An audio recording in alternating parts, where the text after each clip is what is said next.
inevitable. If you're eating less calories than your body is needing every day, especially if you're trying to lose body fat, the body has a mechanism that it actually sort of puts into place that stops you from losing weight. The body doesn't really like to lose weight, doesn't like to be in a calorie deficit. But obviously, if you're eating less calories than your body needs every day, you're going to feel hungry.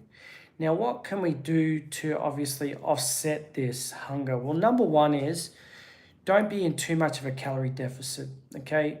Obviously, when we're trying to lose weight, we want to get it off as quick as we can. But the more deficit we're in, obviously the feeling of hunger is going to be much greater if we're eating much less food. The other things we can do, okay, obviously having protein at every meal is very important. So having, chicken, beef, turkey, fish, some sort of protein source at every meal. It's satiating, it prevents hunger. We can add a lot of vegetables. We get a lot of our carbohydrates from vegetable sources or more filling sources like potatoes. We're going to feel hungry for longer. And as long as we're eating regular meals, like when if you're having, let's say, a meal every 3 to 4 hours, you're going to actually, prevent that hunger just a little bit. So not allowing yourself to get too hungry. Now, a lot of people push the idea of doing a fasting type diet or try to do some sort of, say intermittent fasting, or they do ketogenic diets to prevent hunger. But what I tend to find is that when people actually do this sort of thing, they actually tend to get more hungry, okay? When you drop your blood glucose levels too much, especially because if you're used to having a lot of sugar in your diet, there is going to be a hunger associated with that because your body's used to having a higher blood sugar level. So by doing a slow progressive diet, it's actually going to be more beneficial to you to prevent that hunger. So vegetable sources, slower burning carb sources, potatoes, things that don't digest really quickly is of added benefit to that. Now, the other thing I would suggest to people is allow yourself a small snack every day that's something that you enjoy, okay? I have a cookie. I have it with my coffee, okay? I enjoy that cookie. I'm in a contest cutting phase now. I'm trying to get to this level of body fat conditioning. And what I actually find useful for me is to actually go and have that cookie every day. It sort of takes away from the fact that, you feel like you're on a diet because you're stopping yourself having things. You still have these things. I still eat similar foods. I try to have lots of salads. I still try to go and, make them interesting with lots of different ingredients, things that like tomatoes and so forth that are actually a bit sweeter. I don't try to drop my calories too low. If you're dropping your calories too low, you're going to get hungry. So you got to remember, slow and steady wins the race, okay? And when slow and steady wins the race, what you'll find is that, if you can find a diet that you can stick to for long periods of time, then you're not going to have a problem with sticking to it. What did I hit at the gym? And I haven't hit the gym yet today. It's still early in the daytime for me. It's 11 o'clock. I'm going later on today. So you have to remember this, guys, that, a diet is only bad if you try to do it super quick and you try to cut too many things out, try to make it too restrictive, try to reduce too much of calories, and you don't have foods that are satiating like meats and vegetables in your diet. If you got any questions, by all means, ask away. You had a mocha today. It's not really always the best. You're probably better off having maybe something that doesn't have so much milk. But look, having that once a day, as long as that fits into your calories, I try to fit everything into my calories. I try to get enough protein. That tends to stop me being hungry. And I do eat carbohydrates at every meal. A lot of bodybuilders will suggest don't have carbohydrates at every meal because, this whole idea that carbohydrates make you fat. In actual fact, in food studies, when they've gone and tested using isotopes, the carbons that actually came from fats became fats more than the actual carbons that came from carbohydrates. So your body would much prefer to use the fats in your diet and store that as fats than using your carbohydrates. So, hey, what's your name? Ravipulandi. For lunch, I had quarter charcoal breast with avocado, lettuce, and a slice of bread. Okay, now why did you have so much avocado and quarter charcoal breast chicken, but you only had one slice of bread? So are you following more of a ketogenic type format? Because you will find that if you do try to be more ketogenic, your metabolism will actually drop much lower. I've got a client at the moment who is doing a very ketogenic type approach and his carbohydrates are quite low. I've introduced carbs into his diet and I've actually sped up his metabolism, and his training is so much better. It's your rest day. Okay, so you don't have carbs on your rest day either. Funny, I still have a lot of carbs on my rest day. Carbohydrates are not your enemy. 4 calories per gram for carbohydrates, 9 calories per gram for fats. You're more than likely to get fat on the fats you eat than the carbohydrates you eat. So on your rest day, you can still have carbohydrates. Certainly I wouldn't be eating the quarter charcoal chicken. I'd probably be having more chicken breast or something that's a bit leaner. Having more carbs on your rest day, but I mean, how much fats are you eating per day versus your carbohydrates? Have you looked at that, and have you ever sort of tried to calculate, am I having enough carbohydrates? Am I having too much fat? What is the fat percentage in your diet? I like to keep people somewhere around 20% of their fats per day. And I would suggest that people would have,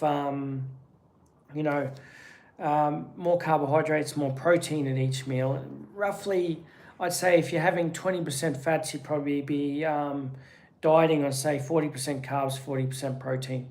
27 grams, I don't know what that means. That's 27 grams per day, or you have 27 grams of fat. What is 27 grams? Sorry, I'm not sure what that is.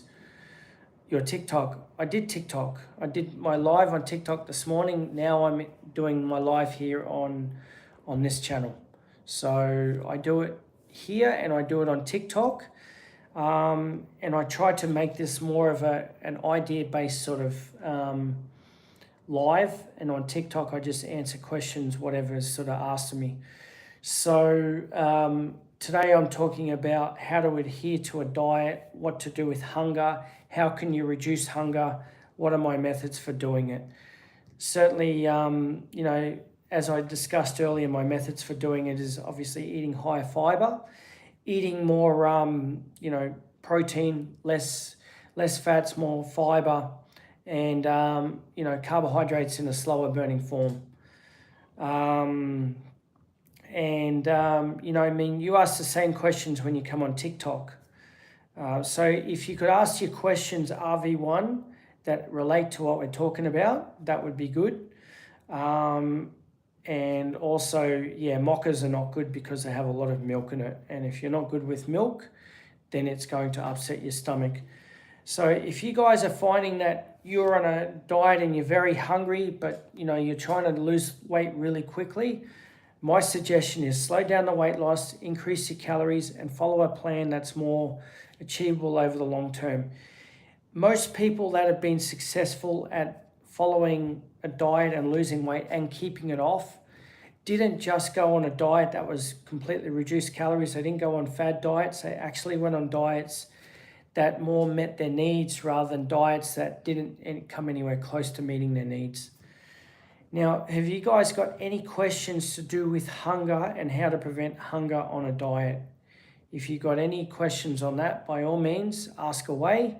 I'm trying to make these lives no more than about 10 to 15 minutes. So I'm going to be on here for another 5 minutes asking questions. If you've got any questions to do with hunger, to do with how to prevent hunger, by all means, ask away.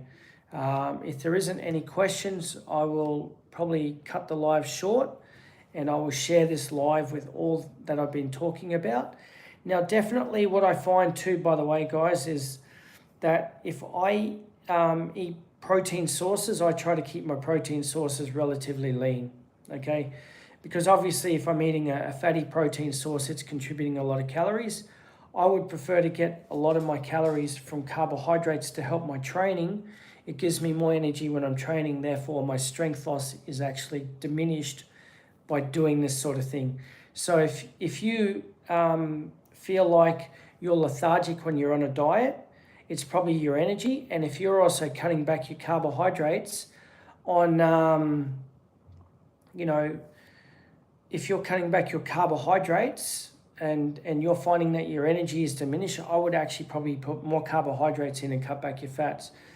Last meal early, but get hungry during the evening. Well, if you're doing that, eat more at that meal and have probably more vegetables at that meal. Try to fill yourself up at that meal. Don't think that just because you eat carbohydrates before bed, they're going to actually contribute to body fat.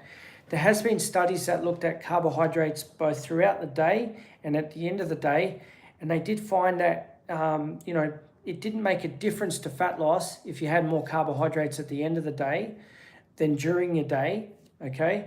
So at your dinner, if you find that you get hungry, maybe keep some of those calories that you had during the day, eat a little bit less during your day, and then have a little bit more food at nighttime, okay?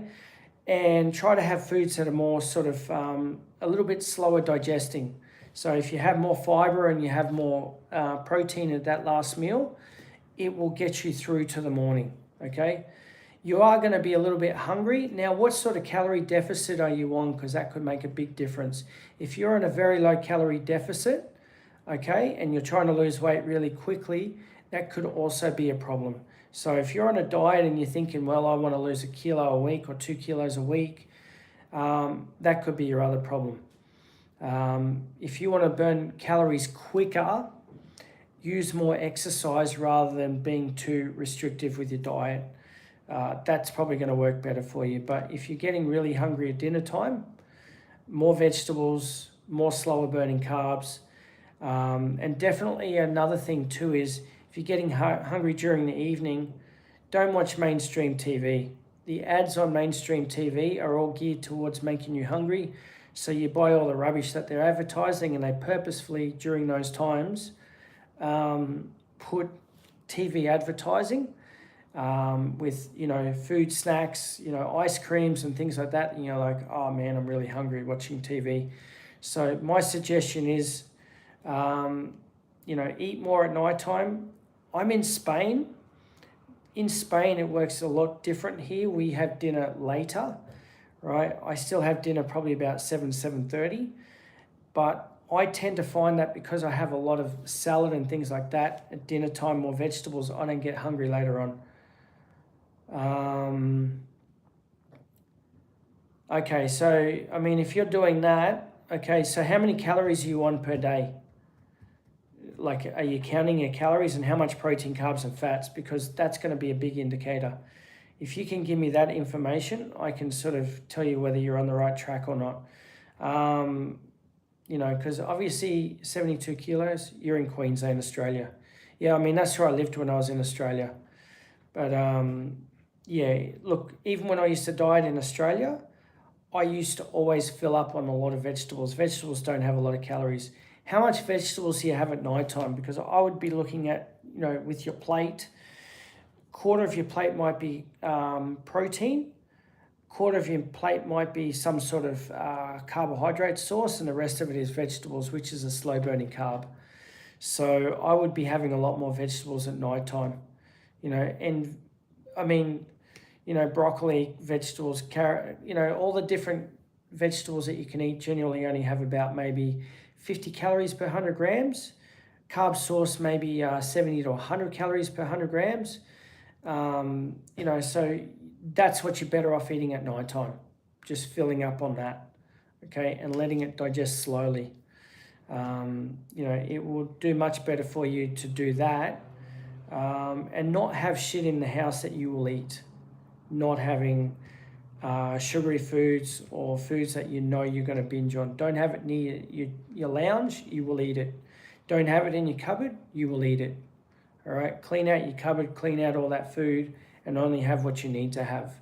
And if you want to go out and have something, go out and have it.